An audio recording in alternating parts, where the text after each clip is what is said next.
Hey guys, and welcome back for another content of Ragnarok M Classic. And in this video, I'd like to discuss my first class guide for this game. And the first class that I want to discuss is the Sorcerer with the auto spell build. Sorcerers are one of the best class in this game due to their high damage and also have a great defensive skill, as well as buffing teammates and also dispelling enemy buffs. They are one of the most important classes in every large-scale PvP scenario because of their Land Protector or the Earth Field skill, which prevents AoE skill to be casted in an area, especially wizards. So if you like this kind of playstyle, then let's jump right into it. Oh, but before that, I just want to inform you that I don't try hard on progressing this character since I want to do it when the official release comes. So do not wonder if my damage is low in this video. But I do have a dedicated plan already, and this is what I'm going to share. First, we'll take a look at the stats. The main stat, and should be max, is intelligence for magic attack. Their secondary will be agility for added attack speed. If you already reach 480%, then it's okay to stop adding agility. You can have more attack speed through gears, enchantments, and many more. And then a bit of dexterity to reduce your casting time. Maybe a total of 90 will do to reduce your casting time by 3, which is good enough when casting elemental fields. Now let's check the skills. I do have two presets for my auto attack Sage. One is the fire type and the other is the wind.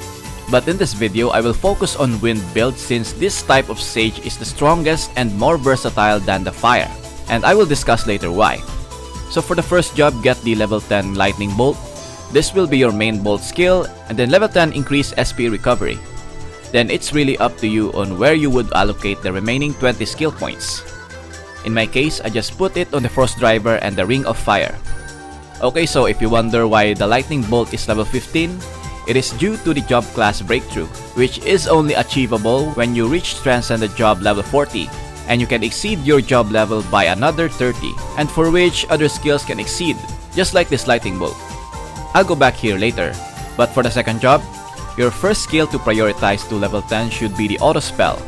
This will be the start of your auto attacking Sage build, followed by the level 10 upgrade book that increases your magic attack and auto attack damage. Then level 5 wind field to furtherly increase your wind damage inside the domain. Level 5 free cast so you can move while casting spell. Level 5 energy coat, a buff that reduces damage taken and also increases your magic attack as well. Then the last 5 is for the earthquake for the prerequisite of earth field. We will also go back here when we break through. For the professor skills, mental agitation should be at level 10, as this passive skill reduces the M-def of the enemy when attacking, and it stacks up to 6 times, which is a very important debuff for your equipment set later that I will discuss.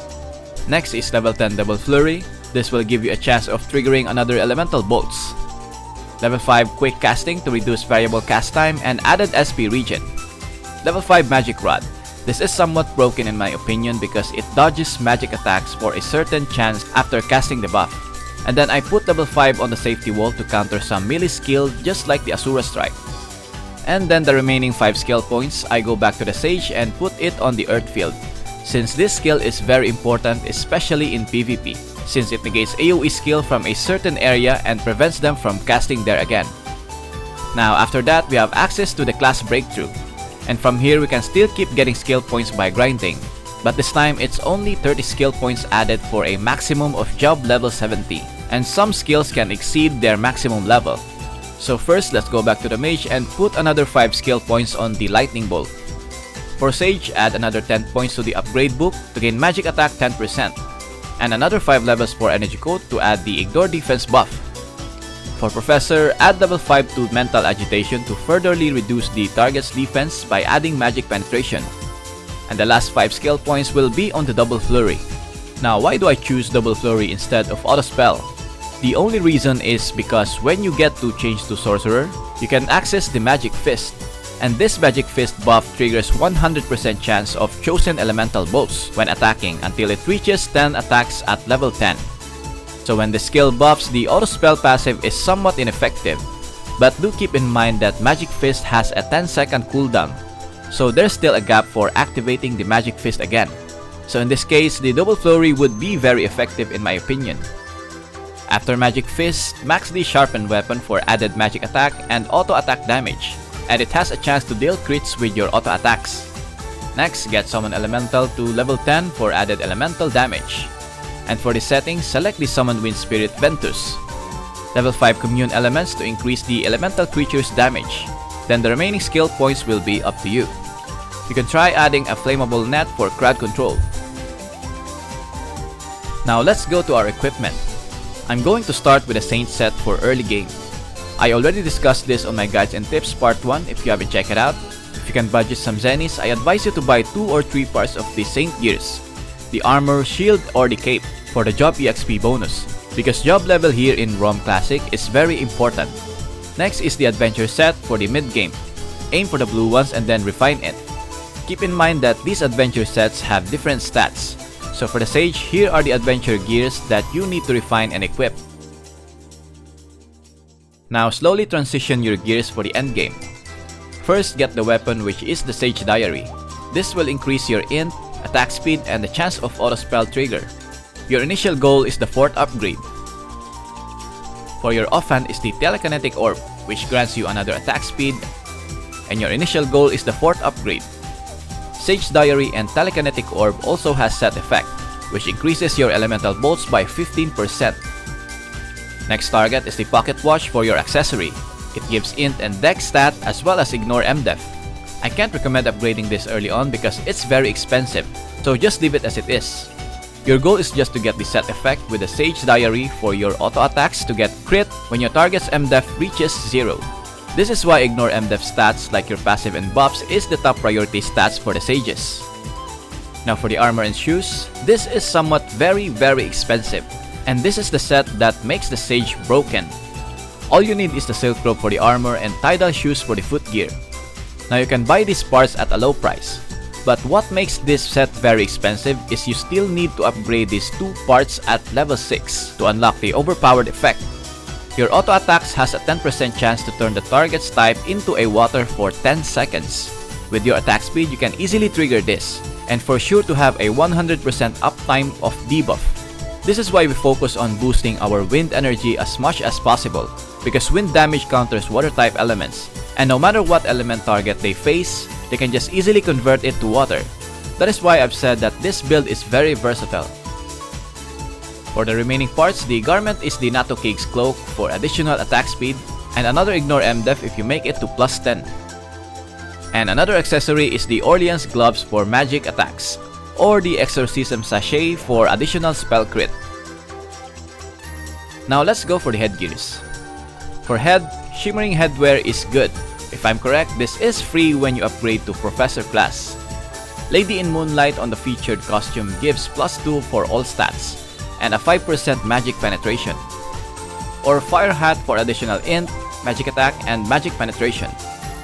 For face, Monocle is top priority because it has set effect with the Pocket Watch that has an ignore MDef stat on it as well as magic attack.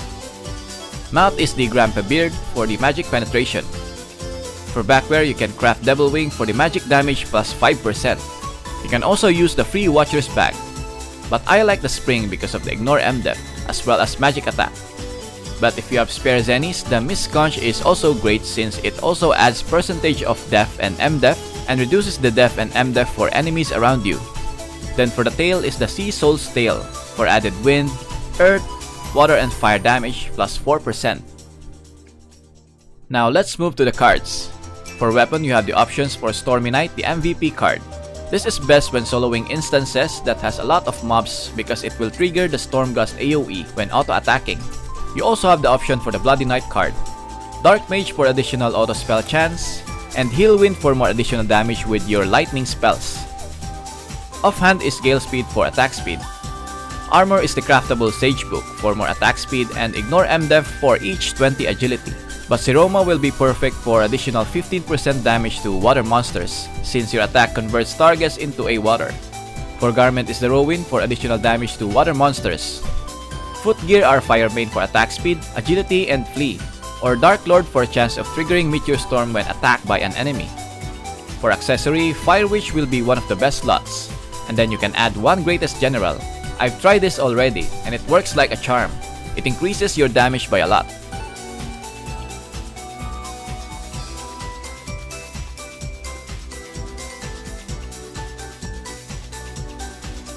Then for the other slots, go for the Wind Ghost for a chance of triggering level 5 Jupitel Thunder, and then Horong for sight skill to reveal hidden enemies. And for the headgear, the Sealed Apocalypse is the best one to have.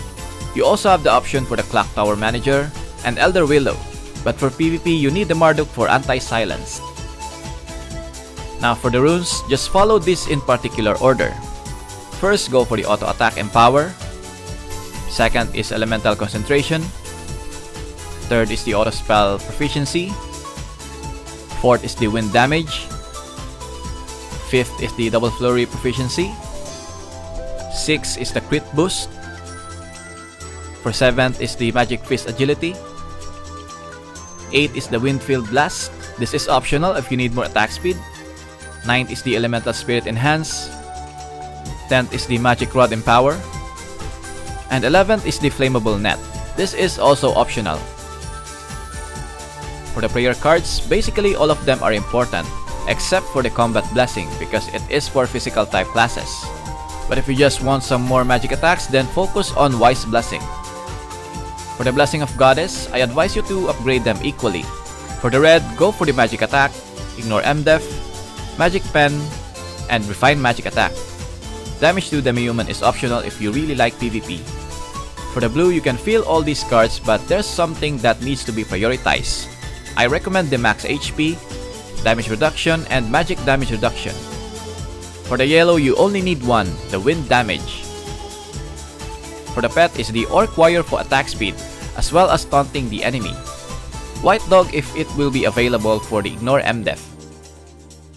Now for the meal, you need to cook for you to level up your cookbook, like what I've discussed in the Guides and Tips Part 1, so please check it out to know the trick on how to level it up faster. Then for your final upgrade meal, Original Wheel Juice will be beneficial for your character. Original Wheel Ice Cream if you are doing boss hunts. Then lastly is the food. You have the option for the Agi meal if you still need more attack speed. But if you have enough of it, then go for the Int meal. So there you have it. If you find this video helpful, then please leave a like. Also subscribe to support my channel and be updated with my latest guides. As always, thank you for watching, stay safe and have an awesome day. Lights out.